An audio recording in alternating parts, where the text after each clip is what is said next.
Thank you for that introduction, Roisin, and thank you to the HRB for inviting me here today. And that introduction has reminded me to tell you a little story about HRB's influence on my research career, because it's not immediately obvious from my presentation, because some of the work I'm presenting is funded by the EU and by the Irish government, and the HRB Leaders Award is a relatively new thing. I was awarded it in 2015, so I'll spend less time talking about that because we haven't had much impact on that area yet. So just referring back, I think one of the few good things about being the last speaker of the day is that you can refer back to what has been said before and to the earlier speakers. And one of my concerns actually coming last and coming to this meeting today was that my research would be very much an outlier in the context of what was being presented, because most of my work, I suppose, could now be described as systems and organisational psychology, organisational interventions. But I was very glad to hear that there's a lot of resonance with what was being said by the earlier speakers, so I hopefully that means that I'm doing something right. But I suppose one of the things that Professor Kelly talked about was linearity, and I suppose the story about the HRB's influence on my research is very much a non-linear story. Because in linearity, I suppose in terms of researchers, one of the things we tend to do is to come up with a nice research idea and then go looking for the appropriate funder and find the funding for it. And back in 2003, I was passionate about global health research and having Ireland more involved in that space and bringing more of a focus to global health research within Ireland or within the Irish context.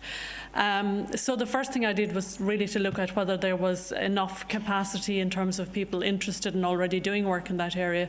And then I brought a group of funding organisations together, one of which was the HRB, the Wellcome Trust, the Canadian Institute for Health Research, as it happens, and I think a WHO organisation that has since transformed into Health Systems Global. And the HRB stepped up to the plate and provided a stream of funding for global health in connection with Irish Aid and the HEA.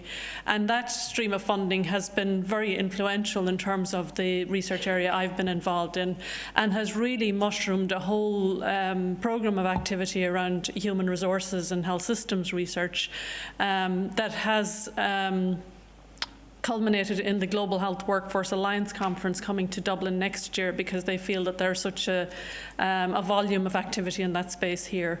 So I'm very grateful to the HRB for kick-starting that process. Unfortunately, that stream of funding, I have to say, has been suspended for a couple of years, not because of the HRB, but because Irish Aid is rethinking its research strategy, but I'm very hopeful that it will be implemented again.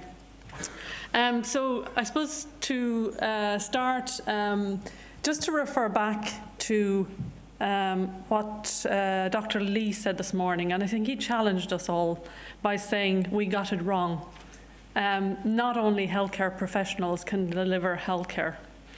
Well, my first slide talks about impact, and I think I'd like to take that challenge further and say not only researchers can do research. And I think that's where we're missing the bit in terms of this research to policy impact. So I'm going to talk a little bit about that in terms of the research that I've been engaged in. So my first slide here is really my barometer for impact. What do I think impact is about, and what do I think I should be doing as a health researcher? You might not be able to read that, it is quite small, but I suppose it's about spheres of influence, and it's about influencing the individual in the organisation, the individual clinical staff member or managerial or whatever. Is there a better way? So getting people in healthcare to think like researchers, to think, is there a better way of doing this? To get them to then look for evidence, to understand the value of evidence. And then the next stage is really looking at research as being an integral part of practice. So it's not linear. It's about researching in practice and about clinical staff understanding that they have a responsibility to ask questions and look for evidence and be researchers as well. And then at the outer level, it's really about evidence-informed, not just policy, but restructuring and reform. And, you know, is this a better way, rather than, well, we're doing it this way because the UK is doing it this way or Australia is doing it this way, but is this the better way to do it for Ireland? So those are the things that kind of drive my research, is really trying to influence that world of healthcare delivery and doing it with the policymakers and with the practitioners. Strengthening health systems, I suppose, is the focus of what my research is about. And health systems are comprised of a number of different components or elements, if you like. But at the centre of all of that is people. And to my mind, and I mean, part of it, I suppose, is my own background in psychology, people are the most important element. If you want to improve healthcare, it's the people you need to change. We heard a lot today about behaviour change. It's the people's behaviour, it's their thinking that we need to change if we're going to change health systems. The health systems budget, 70% of it accounts for salaries and people, so it is the big factor, the big ticket item. So the focus is on people in terms of the health systems work I'm doing. So systems research is complex by its very nature, so this notion of linearity is out the window when you're talking about systems research. It requires multi-level measurement, and one of the things I find useful in all of the work I've been doing is focusing on the defined outcome. Rather than focusing on trying to fix the system, focus on what is the outcome you're trying to achieve. And as it happened, one of the outcomes I was planning to talk about today is something that has run through the conference right from the beginning, and that is maternal health pregnancy. There's been a number of presentations on that, so I'm going to talk about a case study in relation to that really, I think, demonstrates what Professor Kelly was talking about when he was talking about that integration between policy and practice, and thinking beyond the implications of your research findings to getting it into policy and practice. So my first study I'm going to talk about is really around the global health workforce crisis, and this is something I worked on for over 10 years, looking at the influences on the brain drain. And that pie chart, or the series of pie charts up there, is really just saying that 25% of the burden of disease, world's burden of disease, is in Africa, and Africa has 1% of the world's healthcare workers. So that was the kind of stark reality of the situation. So my talk is entitled Challenging Cultures and Systems, and I suppose challenging cultures and attacking myths in the system is part of what my research is about. So one of the myths that I set out to look at was this idea that task shifting is akin to second-class service for second-class citizens. So throughout many African countries, what you had happening was, because services were depleted of what we would know as healthcare professionals, registered general nurses and medical doctors, etc., they had introduced a number of lower-level cadres. They're known by different names. Some people call them mid-level cadres, some people call them non-physician clinicians. And they were in place right across Africa, but nobody was talking about them. They were the invisible workforce that were delivering healthcare. So one of the things we did was to try and look at what they were doing, map it, see how effective they were, and then shine a spotlight on it. The second myth that we tried to address with our research in this area was this notion that you stem the brain drain by paying people more. If you pay higher salaries, they'll come back.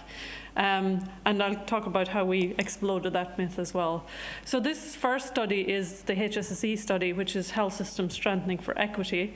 And the focus of this was really these mid-level cadres, these non-physician clinicians across East Africa, 3 countries, Malawi, Tanzania and Mozambique, and looking at what they were doing. So we had quite a broad collaboration there. In terms of not just research organisations, we collaborated with research organisations in each of the countries, but also with Columbia University. But we also brought in an advocacy organisation, Realising Rights, which was Mary Robinson's advocacy organisation in New York, deliberately adopted that strategy. So we mapped what was going on in these countries in terms of who was doing what. Now, that was easy with obstetric care because there is a defined set of tasks or functions that people engage in, and we were able to look at who was doing what and to what extent were they being effective. But the reason I wanted to talk about this study, I suppose, is this link with policy and how we try to impact policy as we were working through the project. So we didn't go off and study the problem for 3 years and then come to the policy makers. We engaged with them from the beginning, and we used our advocacy partners to do that. And we did it firstly at national level, and we were very lucky to have Mary Robinson, for those who don't know, former President of Ireland, and was at the time the head of that organisation, to knock on government doors and to get our message across as we were delivering the evidence, or as we were discovering the evidence. So that meant that we had to be pretty sharp in terms of policy briefs and snapshots, very focused messages around what we were doing. Then at the regional level, what we did is we brought 29, I think, countries together, governments of 29 countries, really to have a discussion about these mid-level cadres and this task shifting, because it was seen as, we don't want people to know we're doing this because it is kind of a second-class service. But by doing that, we gave them profile, we got people sharing their experiences about how well these people worked, and we really, I suppose, developed a platform for further use of these mid-level cadres. And then at the global level, we worked with the challenging organisations like the international organisations for nursing and midwives organisations, or professional bodies, etc., to really influence them as well. And it wasn't an easy message at the time, in terms of trying to say, well, there is somebody who has lesser training than you that can do your job. I mean, in Mozambique, for example, you have nurses doing caesarean sections, you have clinical technicians doing C-sections that are trained for 3 years instead of having a full medical training. Then the second issue was about pay. So we did a lot of studies across many African countries, Malawi, Tanzania, Mozambique, Ghana, Sudan, Sierra Leone, looking at what motivates staff and is it about pay. And one of the studies we did was across 2,000 health workers, really doing a discrete choice experiment to look at what influenced their job choices and is it really about pay. And we found very interestingly that the utility of pay dropped off after a certain level. So once people had enough to live on, other things kicked in and became more important. So the key finding of that study was that money is not the primary motivator and not the thing that makes people stay, that managerial support and supervision in the workplace were much more important. So that led us then to design a cluster control trial and introduce supervision intervention to try and motivate health workers and improve their retention and improve their job satisfaction. And we measured the impact of that across regions in 2 of the countries, and it did increase job satisfaction. It resulted in greater problem solving amongst the managers themselves and improvements in HRM policy implementation. One of the difficulties in many of these countries is they had excellent human resource management policies at the government level, guidelines, documents. They came down as far as the district level, or the regional level, I should say, and then they stopped there. A bit like our own situation where we have excellent guideline documents, but are they being implemented on the ground? They're not, and I suppose that's why I think that there is learning. Did we have impact? Well, these are the maternal mortality rates for the central countries we worked on. So we started in 2006, so you see a significant drop in maternal mortality right across the board there. Now, is that as a result of what we were doing? I can't say it was, but I suppose what I'm saying here is that we need to be thinking about impact as a collective endeavour, not I did that, but we, working with other people, impacted on this. We made a significant difference in terms of this. At the bottom of the slide there, you'll see something I'll come back to, that meanwhile, back at the ranch, things were going the opposite direction. We had maternal mortality increasing in Ireland. So what's the relevance of all of this for the Irish health system? Do we have resource constraints and difficulty in attracting staff and retaining staff in Ireland? I think we do. Is a greater level of task shifting an option here? Maybe people aren't ready for it yet, but we should be thinking about it. And I think, from Dr. Lee's presentation, it is obvious that they're already doing it in Canada.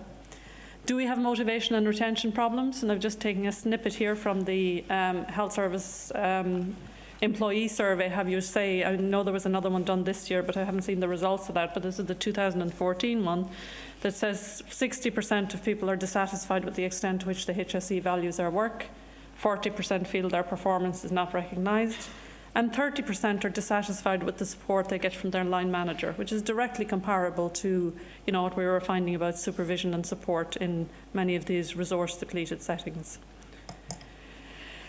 So, coming back to, I suppose, the maternal mortality and the rise in maternal mortality in Ireland, and my focus on research here. So the outcome, I suppose, I've decided to focus on here is safety, because that really speaks directly to safety. And safety is the big ticket item, I think, in our system here.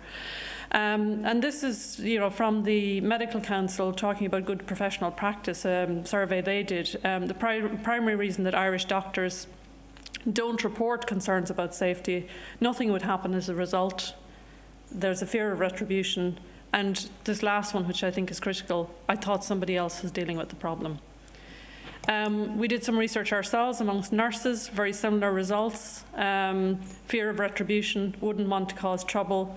Only 25% of those who did take the time to report were actually satisfied with the response they get. So how can you change behaviour if when you do get the behaviour happening, the system doesn't respond? So I guess that's a theme throughout all of the research I've been doing.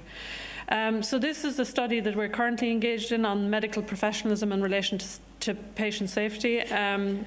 And really what we're doing is we're focusing in on the key elements of medical professionalism and essentially trying to get junior doctors to recognise that they have a responsibility to speak up about safety concerns, because that's the first step towards improving safety in the system. So we've designed a rather novel intervention, and this is really about getting research into policy and practice. We're starting the research in policy and practice. So we gather together evidence, stories, information about safety incidents that had occurred, and we put in the patient's perspective, the health professional's perspective.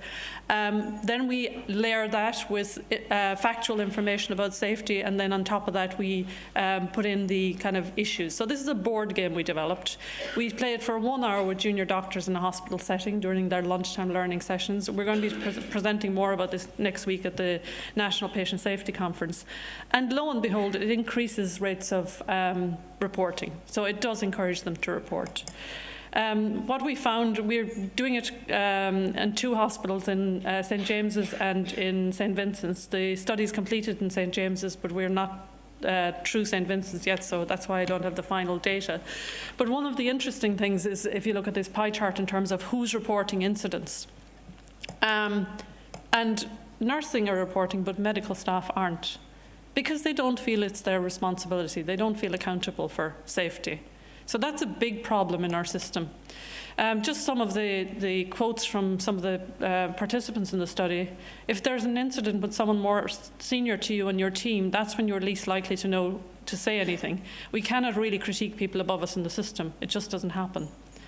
It's a bit depressing, but I feel like I cannot change the system, so there's no point in filling in a form.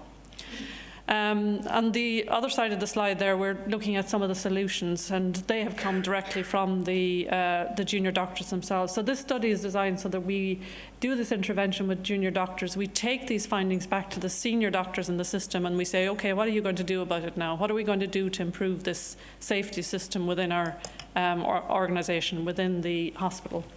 So just finally then, to come on to the study I'm doing is, in terms of the HRB Leaders Award, and it's really, I suppose, pulling this a step further. So here I'm looking at what is the thing that influences safety, and one of the things, and I think Tony referred to it, is the leadership model we have. And my argument is this traditional hierarchical model of leadership we have in healthcare isn't working anymore. And if you look at any of the reports on incidents and errors in the system, they all point towards poor leadership or lack of leadership, or ineffectual leadership. And I think one of the things about that is that there isn't enough accountability and responsibility throughout the team if there's one leader. So basically, this collective leadership is a dynamic leadership process where a defined leader, set of leaders, selectively utilise skills and expertise. So you're sharing the leadership task within the group or within the team. And there is evidence to support that this does make a difference. So best performing hospitals in the UK are characterised by high staff engagement in decision making, are the ones that have widely distributed leadership. So the underlying premise here is that if you have this collective leadership model, you'll have better employee engagement and staff performance, and that will ultimately make people feel more accountable, give people the power to change the system, and result in a culture of quality and safety. So in conclusion, what am I saying? I'm saying that the provision of quality healthcare for all is a global challenge, and there's a lot we can learn from other settings. There's a nice term for it now called reverse innovation. I think Dr. Lee referred to it this morning in terms of the learning, and I would, I suppose, reiterate what he was saying in terms of the involvement of families in healthcare in many of these low-income settings. And indeed, a lot of our work as well has been about the engagement of community in the delivery of antenatal care, and that's been very successful in many settings. I would say that there's a dearth of organisation-wide research programmes of this nature that are really looking at trying to change the system, and I think there is a definite need for more systems research. And I think we need such research to generate a deeper understanding of accountability mechanisms, to find effective ways of engaging the public, patients and other stakeholders, and to identify the best structures and organisational configurations for delivering healthcare. So what I'm arguing is that it's not just the clinical interventions or indeed the policy. We need to subject organisational interventions as well to the same rigorous research designs that are required for clinical interventions. So thank you.